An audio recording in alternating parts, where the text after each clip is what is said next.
Hey, I have a question about distribution channel. So, Erin, do you think that it's important to keep yourself updated with a different type of channels? What I mean is, say, for example, let's say at one point of time, newsletters were very successful, then probably blogs were very successful, then probably podcasts are or will be successful. Then there is TikTok or videos which are successful. Do you think it's important for content marketeers to keep updating themselves on the new channels, or does it not matter over a long period of time? I think yes and no. Yes, you should always understand what is going on so that you're up to date on your industry and so that you're able to understand whether or not this is something worth investing in. At the same time, a lot of marketers don't succeed because they don't commit to certain strategy or certain channel, and they have shiny object syndrome. They're like, ooh, like, let's try doing this thing. Let's try this. Let's try TikTok. Let's try Twitter. When they probably would have a lot more success if they went heavy and deep into one or two and did it really well. And then once they had proven success, then maybe we see if our audience is, into LinkedIn Live or if they're into TikTok, for example. And it really depends on who your audience is. So, for example, sorry, I'm following up on that question. It's for most people, it's obvious that the B2B audience should be easily found on LinkedIn, let's say. But frankly speaking, we guys never had much success on LinkedIn. We had much better success on Instagram or Facebook. Why is that? Facebook, yeah. Why is that? Who's your audience? That makes a big difference, right? Like, where do they spend their time? How old are they? Were they digital natives? Were they not? Like, are they early adopters for technology? Like, that makes a big difference too.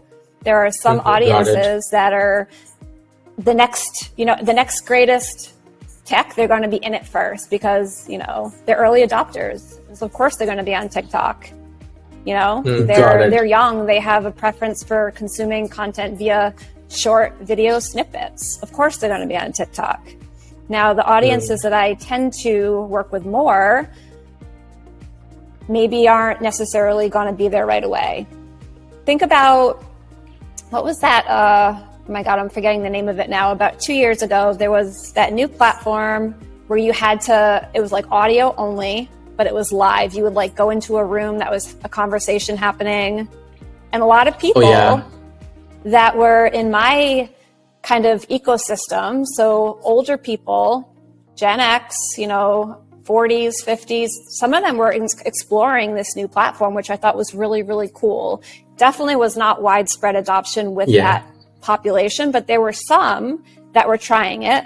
Most didn't stay, and most were like, I tried it. It's just too much of a commitment for me, which is interesting because a lot of these people, do you know what I'm talking about? I don't want to be talking too deeply about this. I just can't think of the name.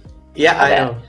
Yeah, so this is the platform from which I think Twitter copied that feature where people would come together and I know.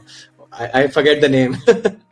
So that's a perfect example of a few people who are early adopters that I typically would be talking to and selling to on LinkedIn checked it out. And for them, it was too much of a commitment. For me, I checked it out. It was too much of a commitment because I have kids. So I can't just be dialing into a live conversation because my kids are going to come in the room and scream. I need to do these kinds of things through text, through chat, or at a time like right now when my kids are at school. I can't just be dialing into these conversations at night.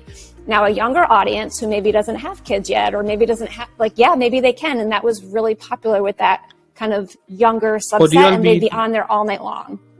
Do you all mean Discord? No, not Discord, no. I probably still have it on my phone, so let me see here if I do. Yeah. So I don't know if I ever deleted it. Clubhouse. Clubhouse, yes. Yeah, that really, caught on with the audience in 2020s during COVID time, and then it just disappeared for some reason. But yeah.